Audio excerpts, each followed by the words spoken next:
Selamat pagi Ibu. Perkenalkan, nama saya Suster Ija. Saya yang bertugas pagi ini dari jam 7 sampai jam 2 siang nanti. Kalau boleh tahu siapa nama Ibu?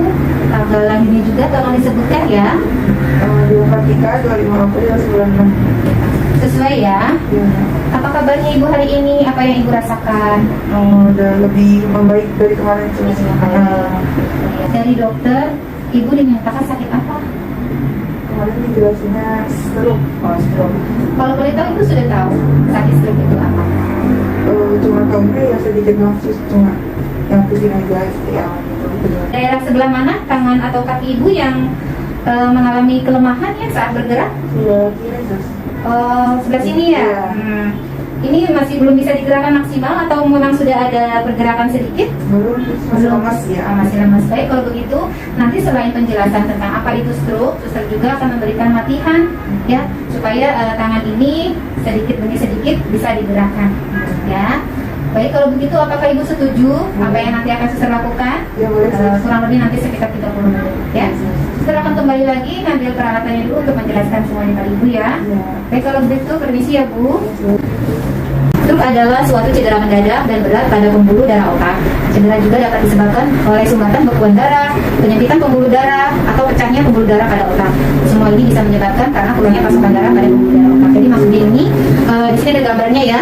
Jadi stroke itu di mana sih terjadinya? Jadi dia pusatnya di dalam otak sini. Jadi kalau misalkan terjadi pecahnya pada pembuluh darah di otak, bisa diakibatkan karena adanya penyempitan, juga adanya bekuan darah, itu yang bisa mengalami terjadinya stroke. Nanti susah akan menjelaskan ke bawahnya ya. Kemudian stroke ini ada berapa macam sih? Ada dua, yaitu stroke hemoragik atau bisa orang bilang stroke dengan perdarahan. Yaitu stroke yang disebabkan oleh pecahnya pembuluh darah otak sehingga terjadi perdarahan ke dalam jaringan otak. Nah, ada juga stroke hemoragik. Nah, kalau di sini tersumbatnya pembuluh darah yang menyebabkan aliran darah ke otak sebagian atau seluruhnya terhenti. Ya, jadi kalau di sini tuh yang hemoragik itu dia karena ada sumbatan.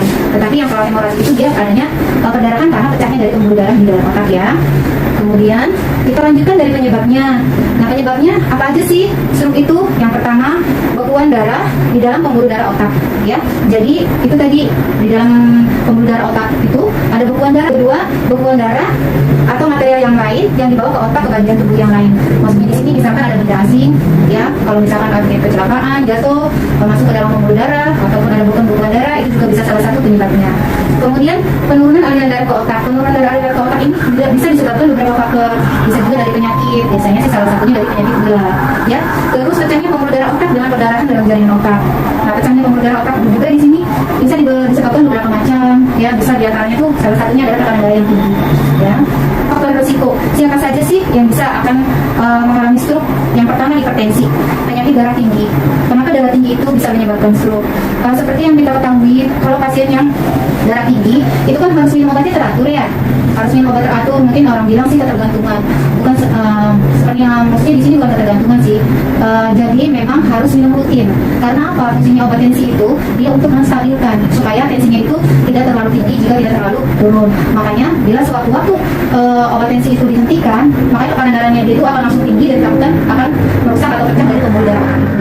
Kemudian hiperlipidemia itu dari mana sih? Bisa disebabkan karena lemak ya, biasanya gaya hidup nih.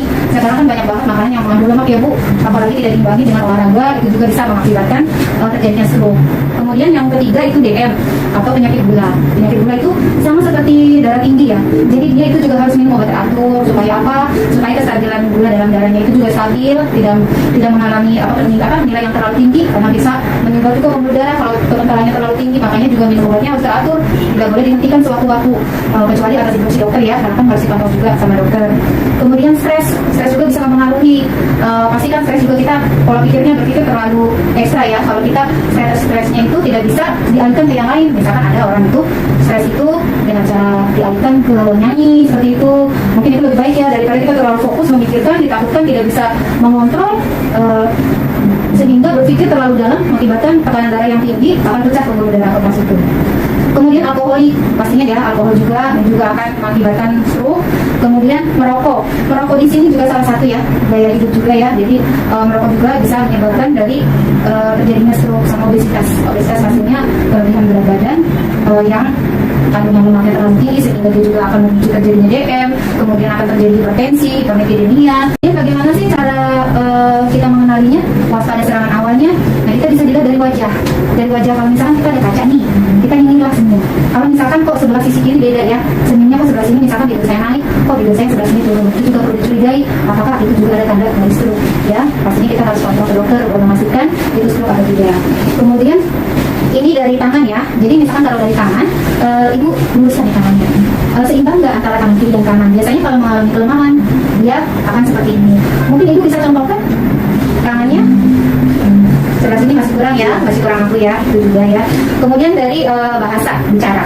Jadi bicaranya mungkin orang mendengarnya kok suaranya agak pelok. Jadi ibu juga pengen ngomong, tapi kok saya tuh ngomongnya ini, kok dia nggak ngerti saya maksudnya ini. Padahal orang yang diajak ngomong juga nggak ngerti apa yang ibu ngomongin gitu ya. Jadi suaranya tuh agak pelok. Nah, kemudian kita lanjut ke tanda gejalanya seperti tadi yang disebutkan ya, ada kelemahan pada salah satu tubuh, itu tadi ya wajah ataupun tangan, kemudian bicara tadi, kemudian memahami lawan bicara tetapi tidak mengungkapkan secara jelas. Itu tadi pengen ngomong tapi kok yang diajak ngomong nggak tahu sih maksud saya gitu ya. Kemudian tidak mampu merasakan posisi atau gerakan bagian tubuh, misalkan tangan sebelah sini ibu kepengen ke sana tapi kok saya susah banget, nggak ada kemampuan untuk memindahkan. Iya, rasa lemas seperti itu juga salah satu tandanya ya. Nah, di sini bagaimana sih cara penyembuhannya? Yang pastinya kontrol rutin ya, minum obat rutin. Terus juga di sini ada juga dari obat-obatan, kemudian dari apa namanya? Dan bagaimana cara pencegahannya?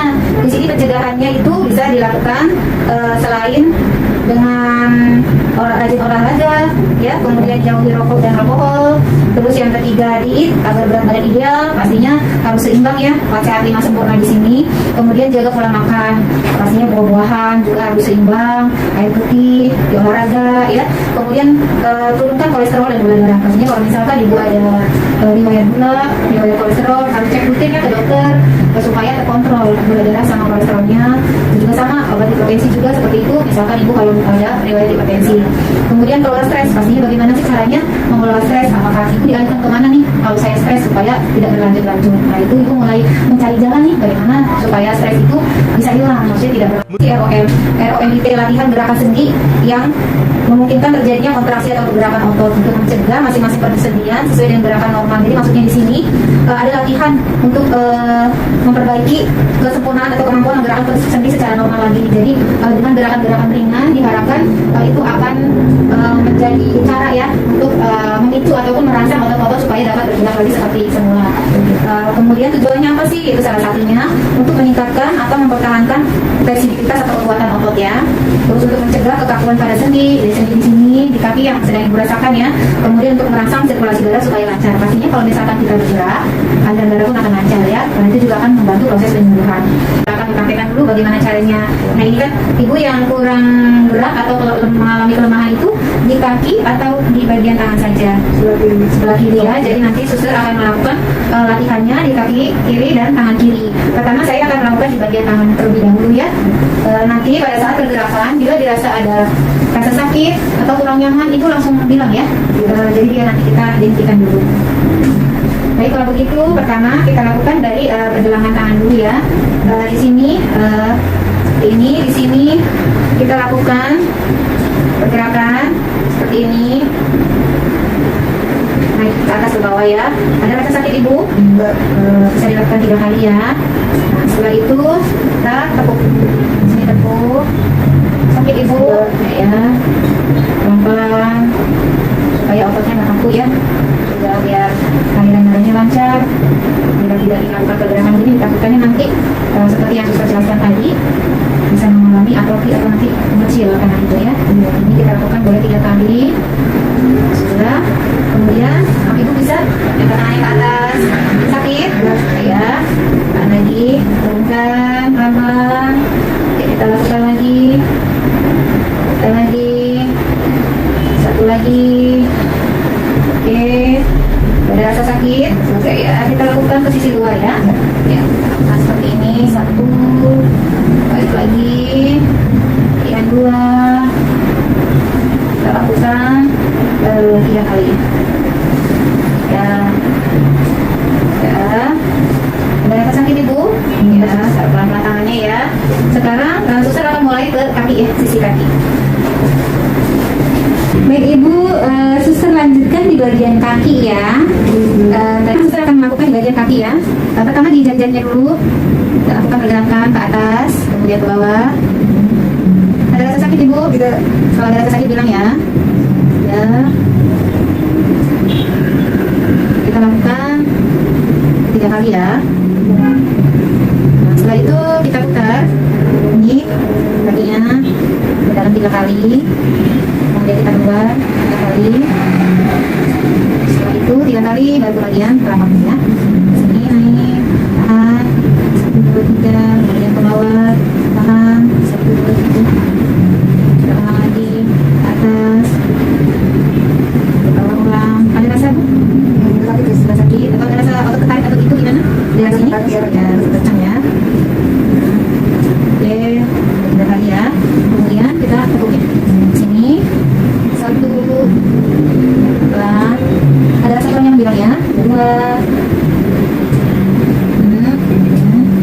3.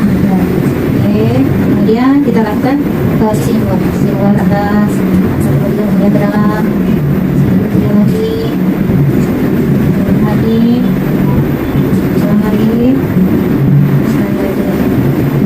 oke, sekarang sisi luar ya. 1, 2, 3 lagi. Geser-geser gitu. Iya, geser-geser ini ya. Berlatih juga nih, biar itu juga membantu suster nih angkat kakinya. Biar ada gerakan otot kaki juga ya. Ini agak berusaha. Berusaha ya. Selain suster bantu, ibu juga berusaha. Oke, 3 kali. Nah, sekarang sudah selesai ya. Untuk latihan pergerakannya. Ya.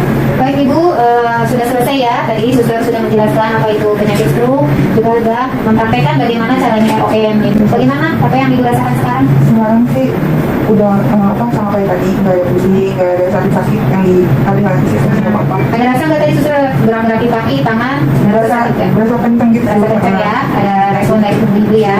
Misalkan suster pengen tahu nih dari apa yang suster jelaskan tadi, penyakit stroke itu apa sih? Penyakit stroke itu penyakit di pembuluh darah di otak gitu. Jadi di otak pembuluh darahnya ada pendarahan Ya, atau enggak ada sumbatan. Nah, kalau gejalanya itu seperti apa? Kalau itu tanda-tanda berarti misalkan mengalami stroke. Tadi bisa dilihatnya tuh dari raut wajah sambil ngaca kan saya. Ya, terus? Raut wajah senyumnya itu nggak saman, ada tangannya Ya, benar. kelemahan, Ya. terus tandanya tuh terus ya. pusing pasti tanda-tandanya Caranya gitu. pusing. Terus Caranya belok Oh, iya, ya. caranya nggak jelas ya. Terus bagaimana sih cara pencegahannya? Pencegahannya itu tadi Yang pertama harus rajin olahraga, terus jaga makan, Ya. nggak makan kolesterol gitu ya. Iya benar. Terus minum obat darah tinggi kalau ada darah tinggi. Terus ada yang terakhir kalau sampai terjadi stroke, tadi latihan gerak-gerak tadi. Iya, sama selain istirahat cukup ya, pola makan juga diatur. Sama nggak boleh stres ya. Iya benar. Untuk gerakan-gerakannya, ibu masih ingat tadi apa susternya yang diajarin tadi apa? Masih Di tangan tadi, ibu mungkin selesai kan nggak ada biasanya nggak ada serangan ya? Nah, yang ini kan dari jari di atasin, atasin, terus lengannya juga Iya. ditekuk, Iya.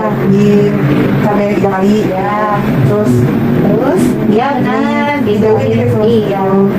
terus kalau yang kaki Kalau yang gimana? sama dari jarinya di Iya, jarinya agak ditekuk ya. terus ditidurin lagi, terus diputer ya sebentar. Tapi diputer, kalau udah ditekuk lagi sama Sama. telapaknya.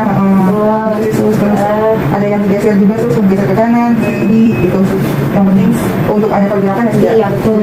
Jadi sepertinya ibu sudah paham ya apa yang suster jelaskan. Ya, makasih. Mudah-mudahan bermanfaat ya bu ya. Ya, amin. Nah, cepat sembuh, dibantu dengan latihan apa yang suster ajarkan tadi. Nanti kalau misalkan ada yang mau bertanya lagi ataupun ibu tadi kurang hafal, boleh bertanya lagi sama suster. Nanti suster akan melakukan praktek ulang ya. Setelah itu kalau misalkan butuh sesuatu, ibu boleh chat ya. Nanti akan kembali lagi. Iya. Baik kalau begitu, suster permisi dulu. Ibu istirahat. Semoga cepat sembuh ya. Iya, Permisi ya bu. Selamat pagi.